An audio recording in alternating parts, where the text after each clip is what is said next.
అనుదిన నిత్యజీవపు మాటలు. దేవుని నామానికి మహిమ కలుగునుగాక. దేవుని వాక్యాన్ని చదువుకుందాము.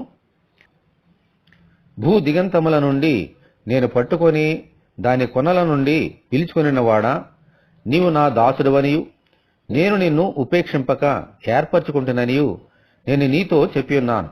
నీకు తోడై ఉన్నాను, భయపడకుము. నేను నీ దేవుడినై ఉన్నాను, దిగులు పడకము. నేను నిన్ను బలపరుతును, నీకు సహాయము చేయవాడను నేనే. నీతి అను నా దక్షిణ హస్తముతో నిన్ను ఆదుకొందును. యెషయా గ్రంథము 41వ అధ్యాయము 10వ వచనము. మన ప్రభువైన యేసు మనలను పేరు పెట్టి పిలుచుకున్నారు. తన రక్తము చేత మనలను కొన్నారు. నలగగొట్టబడిన ఆయన శరీరము చేత మనలను ఆయన సొత్తుగా చేసుకున్నారు. అందుచేత మనమందరము ఆయన బిడ్డలుగా ఈ లోకంలో జీవించగలుగుతున్నాము. ఆమేన్. మన తండ్రిగా దేవుడు మనము దేనికి భయపడవద్దని, దిగులు పడవద్దని, అధైర్య పడవద్దని ధైర్యంగా ఉండమని చెబుతున్నారు.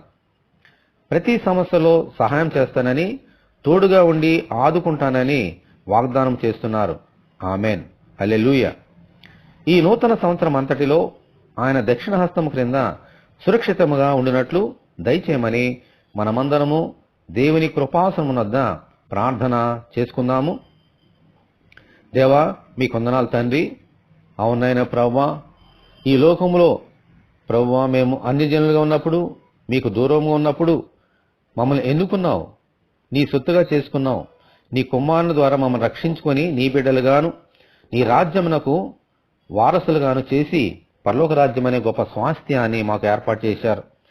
ఈ లోకంలో మాకు తండ్రిగా ఉంటూ దేని గురించి దిగులు పడవద్దని, భయపడవద్దని ప్రభువా నిన్ను బలపరుస్తానని మాకు ఇచ్చినటువంటి ఈ యొక్క వాగ్దానముకై నీ కొందనాలు. నీతి అను మీ దక్షిణహస్తంతో మమ్మల్ని ఆదుకొనుచు ప్రతిదినము నడిపించినందుకు ఈ నూతన సంవత్సరంలో ఇంకా బలముగా నీ కొరకు జీవించినట్లుగా సహాయం తెచ్చమని, మీరు చేసిన ప్రతి మేలుకే వందనాలు చెల్లిస్తూ ఈ వాక్యం వింటున్న నీ బిడ్డలందరినీ దీవించమని యేసు నామములో ప్రార్థన చేస్తున్నాము తండ్రి. ఆమేన్. ప్రభు సన్నిధి మనకందరికీ తోడే ఉండునుగాక. ఆమేన్. పరిశుద్ధ దేవుని మందిరం.